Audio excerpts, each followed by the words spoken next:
Vamos refletir?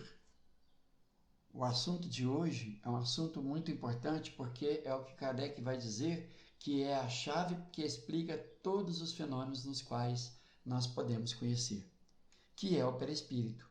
Nós vamos encontrar Kardec tratando deste envoltório fluídico da alma ou do espírito já em O Livro dos Espíritos a partir da questão 93 à questão 96. Mas ele vai tratar sempre desse envoltório fluídico em todas as suas obras. Tal importância é esse envoltório, porque não há, como Kardec vai dizer lá no que é o Espiritismo, não tem como conceber a alma, o ser pensante, sem o perispírito, e muito menos o perispírito sem o ser pensante, a alma e perispírito, o ser duplo, no qual nós vamos chamar de espírito, unido a um corpo físico, um ser trino, o ser humano ou o homem. Bom, o perispírito, ele é o agente para explicar todos os fenômenos. É a partir do perispírito que o espírito, ele se liga à matéria, ele provoca os fenômenos na matéria. É por meio do perispírito que o espírito transmite o seu pensamento. Quanto mais for atrasado o espírito, ele confunde o seu perispírito com o corpo físico. Vou explicar.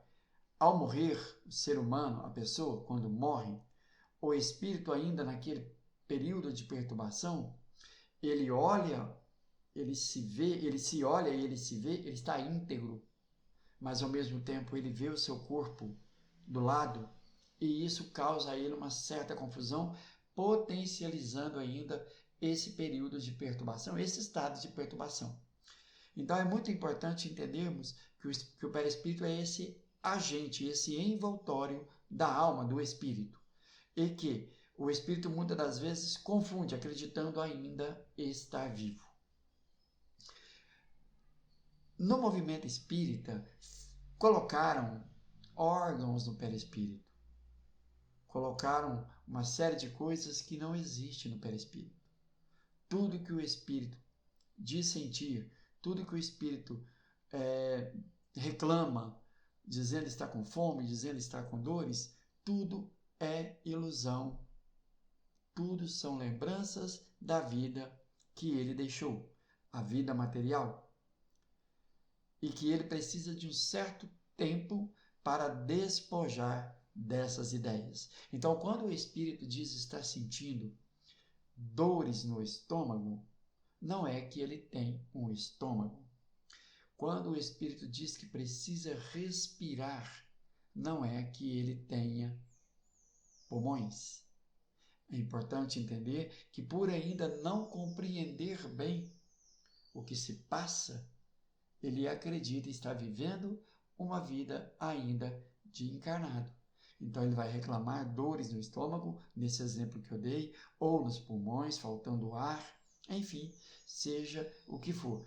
E ele vai dizer, sim, eu tenho estômago. E de fato, ele vai formar imagens, aparências no seu perispírito. Aí, por exemplo, a aparência dele enquanto encarnado. Nessa aparência, ele vai formar a aparência, num exemplo aqui, de um estômago, no qual ele está reclamando dor. Mas que é a aparência. Mas que para ele é real, porque ele ainda não compreende o que se passa. Por isso, a importância de se estudar o perispírito, mas estudar sem essas ideias um tanto quanto cabulosas a respeito desse envoltório fluídico. Eu posso aqui sugerir para vocês que vão no capítulo 14 da obra A Gênese, quando vai tratar dos fluidos, onde Kardec vai trabalhar com muitas propriedades acerca desse envoltório fluídico. É importante entendermos que ao desencarnar, nós vamos nos ver e, se não tivermos uma noção clara de que aquele corpo que está ao lado é o corpo que eu deixei, logo eu estou me vendo íntegro, pode ser, e aí a gente tem que fazer essa pergunta, pode ser que eu desencarnei? E isso, pessoal, vai ajudar muito nesse processo de superar a perturbação, porque o espírito ele vai ter uma ideia mais clara. Quando ele conversar com seus entes que aqui ficaram e eles não os responder ou não vê-lo, ele vai compreender, tendo conhecimento da doutrina espírita e ter estudado em especial o perispírito, ele pode compreender com muito mais facilidade a sua situação.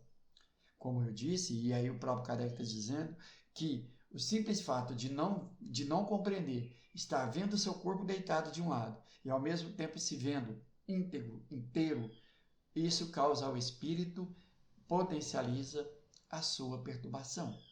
Mas vamos lá, o perispírito é o envoltório semimaterial do espírito e que serve como laço, um elo de ligação entre espírito e corpo físico e também para todos os fenômenos nos quais nós podemos aqui entender. Mas, mudando de um mundo para o outro, o espírito troca esse envoltório, porque ele vai deixando aqueles fluidos onde ele habitava e vai atraindo em torno de si, por assim dizer, fluidos inerentes ao mundo em que ele vai estar. O espírito, ele constantemente ele troca de envoltório, porque à medida em que ele vai progredindo, à medida em que ele vai cada vez mais se melhorando, ele vai dando melhor qualidade ao seu perispírito. Porém, pessoal, essa troca, por assim dizer, de perispírito, essa mudança, ela se dá instantaneamente com a velocidade do pensamento. Então fica aí para nós podermos refletir sobre o perispírito.